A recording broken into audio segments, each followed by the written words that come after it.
ജീവിതത്തിൽ യഥാർത്ഥ സ്വാതന്ത്ര്യം എന്തെന്ന് ആസ്വദിക്കാൻ കഴിയാതെ ഒരു രീതിയിൽ നമ്മളും ഇൻസ്റ്റിറ്റ്യൂഷണലൈസ്ഡ് ആയിട്ടുണ്ട് എന്ന് പ്രേക്ഷകരെ ചിന്തിപ്പിക്കുവാൻ ഈ സിനിമയ്ക്ക് കഴിയുന്നുണ്ട്. അക്കൗണ്ടിങ്ങിൽ ആൻറ്റിയുടെ കഴിവ് തിരിച്ചറിഞ്ഞ ജയിൽ വാർഡൻ നോട്ടൻ തൻ്റെയും ഗാർഡുകളുടെയും സാമ്പത്തിക ഇടപാടുകൾ ആൻറ്റി വഴി നടത്തിയെടുക്കുന്നു. നികുതി വെട്ടിച്ച് പണം സമ്പാദിക്കാൻ ആൻറ്റിയുടെ കഴിവുകളെ അവർ ദുരുപയോഗം ചെയ്യുന്നു. ആൻറ്റി ഒരിക്കൽ റെഡിനോട് പറയുന്നുണ്ട്, പുറത്ത് ഞാനൊരു സത്യസന്ധനായ ഉദ്യോഗസ്ഥനായിരുന്നു. എൻ്റെ ഉദ്യോഗത്തിൽ ഞാൻ ചെയ്തിട്ടില്ലാത്ത തെറ്റുകൾ ജയിലിനുള്ളിൽ എനിക്ക് ചെയ്യേണ്ടി വരുന്നുവെന്ന്.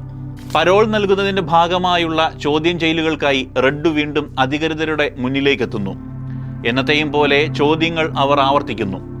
40 വർഷങ്ങൾക്കിടയിൽ താൻ സ്ഥിരമായി കേട്ടുമടുത്ത ചോദ്യങ്ങൾക്കുള്ള റെഡിൻ്റെ മറുപടി ഇങ്ങനെയായിരുന്നു: ഇന്നെൻ്റെ ജീവിതത്തിൽ പശ്ചാത്താപം തോന്നാത്ത ഒരു ദിവസം പോലുമില്ല. എൻ്റെ പഴയ ജീവിതത്തിലേക്ക് തിരിഞ്ഞു നോക്കുമ്പോൾ ഞാൻ കാണുന്നത് പ്രായത്തിൻ്റെ പക്വതയില്ലായ്മയിൽ കുറ്റകൃത്യങ്ങൾ ചെയ്തു കൂട്ടിയ വിഡ്ഢിയായ ചെറുപ്പക്കാരനെയാണ്. എനിക്ക് അവനോട് സംസാരിക്കണം, ജീവിതത്തിൻ്റെ നല്ല വശങ്ങളെ അവന് മനസ്സിലാക്കി കൊടുക്കണം.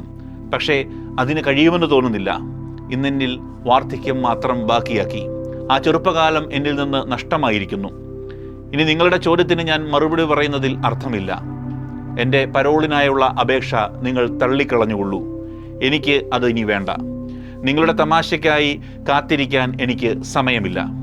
സിനിമകളെ സ്നേഹിക്കുന്ന ഒരാൾ തീർച്ചയായും കണ്ടിരിക്കേണ്ട ഒരു മനോഹരമായ ചലച്ചിത്രമാണ് ദ ഷോഷാങ്ക് റിഡംഷൻ.